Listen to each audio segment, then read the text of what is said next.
Kami dari kelompok 3 ingin menyampaikan hasil diskusi kami yang berupa video yang berjudul Pancasila di Era Orde Lama yang akan disampaikan oleh rekan-rekan saya. Untuk yang menyampaikan dipersilahkan. Pengertian Pancasila adalah dasar negara dan ideologi Indonesia yang terdiri dari 5 sila. Namun penerapan Pancasila dalam kehidupan bernegara selalu berbeda dari masa ke masa. Melihat peristiwa dan dinamika penerapan Pancasila pada masa Orde Lama, yaitu masa kepemimpinan Presiden Soekarno dari tahun 1945 hingga tahun 1966. Pancasila di era Orde Lama yang dipimpin oleh Presiden Soekarno dipahami sebagai dasar ideologi negara dan dipandang hidup bangsa Indonesia. Pada masa ini, Pancasila dijadikan sebagai landasan dalam pembangunan politik, sosial, dan budaya. Soekarno memperkenalkan konsep Nasakom atau nasionalisme, agama, dan komunisme untuk menyatukan berbagai aliran dan ideologi bangsa. Baik, kemudian ada penerapan Pancasila di era Orde Lama. Penerapan Pancasila di era Orde Lama, fondasi ideologi bangsa Pancasila sebagai ideologi dasar Indonesia memiliki peran penting dalam sejarah dan perkembangan negara ini sejak kemerdekaannya pada tahun 1945. Salah satu periode penting dalam sejarah penerapan Pancasila adalah era Orde Lama yang berlangsung dari tahun 1966 hingga 1998.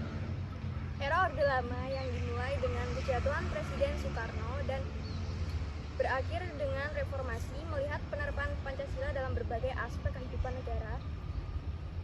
Artikel ini akan membahas bagaimana Pancasila diterapkan dalam berbagai kebijakan dan praktik di era Orde Lama serta dampaknya berbadan masyarakat. 1. Pancasila sebagai dasar ideologi negara pada masa era Orde Lama. Pancasila ditegaskan sebagai dasar ideologi negara Indonesia. Kedua, munculnya organisasi-organisasi kebangkitan sebagai pelopor perjuangan hak-hak rakyat dan mempromosikan nasionalisme. Pancasila yang terdiri dari 5 sila yaitu ketuhanan yang Maha Esa, kemanusiaan yang adil dan beradab, persatuan Indonesia, kerakyatan yang dipimpin oleh hikmat, kebijaksanaan dalam permusyawaratan perwakilan. Baik, yang selanjutnya yaitu penegakan Pancasila di era Orde Lama. Yang pertama yaitu ketuhanan yang Maha Esa. Salah satu sila Pancasila adalah ketuhanan yang Maha Esa yang diterjemahkan sebagai keberagaman agama yang dihormati dalam kehidupan beragama.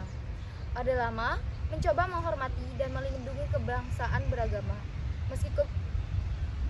Meskipun ada beberapa kontroversi terkait dengan masalah kebangsaan beragama selain periode ini, misalnya pada tahun 1967, pemerintah mengeluarkan Dekrit Presiden nomor 1 tentang pernyataan penyempurnaan ketentuan-ketentuan batinan yang mengatur praktik-praktik keagamaan yang tidak resmi.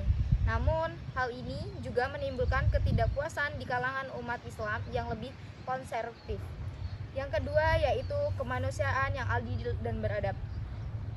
Prinsip kemanusiaan yang adil dan beradab mencerminkan komitmen pemerintah Orde Lama terhadap pembangunan sosial dan ekonomi.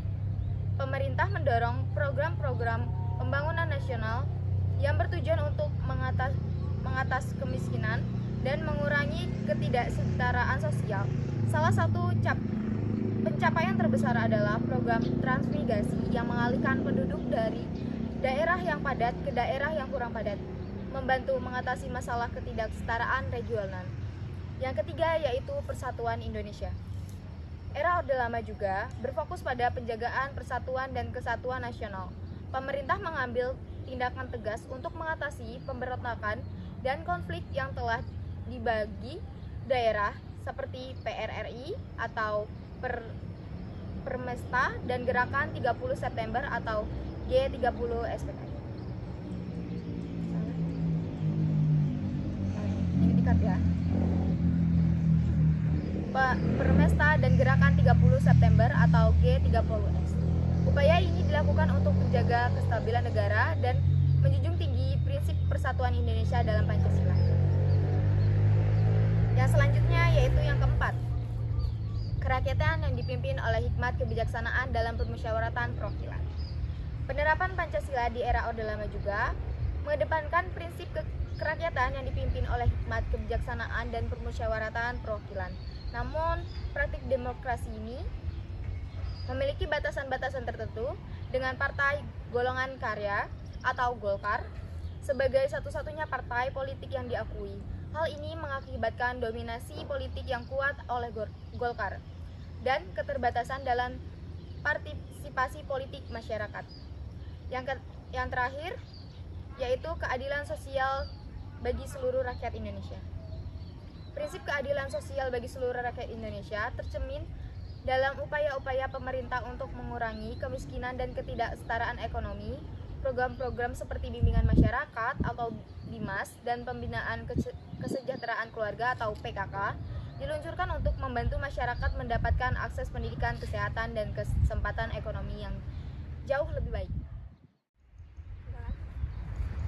Terdapat 3 periode penerapan Pancasila yang berbeda, yaitu periode 1945 sampai 1950, periode 1950 sampai 1959, dan periode 1959 sampai 1966.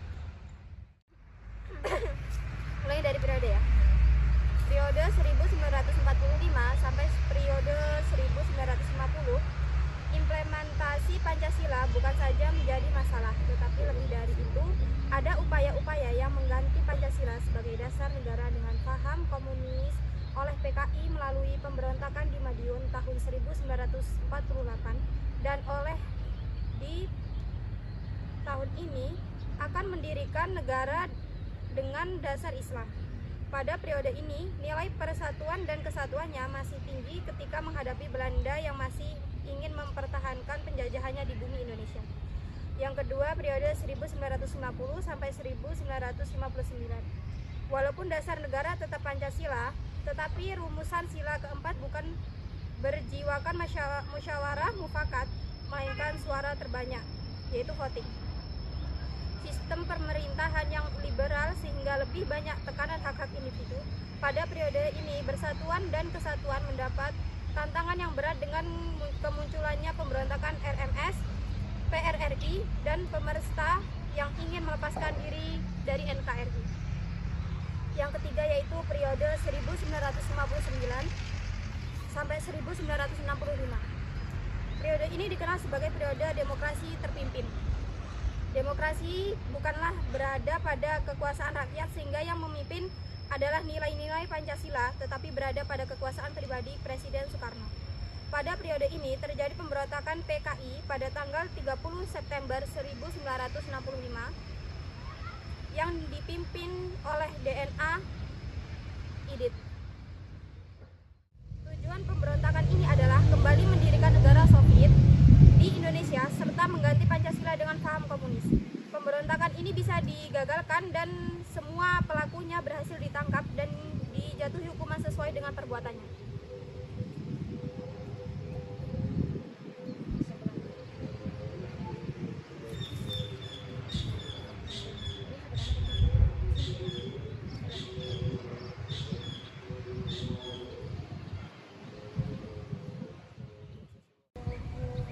Jadi kesimpulannya adalah bahwa Pancasila sebagai dasar falsafah dan pandangan hidup serta sumber dari semua hukum yang sah dan terarah mengikuti perkembangan zaman dan pemimpin yang mengamandemennya.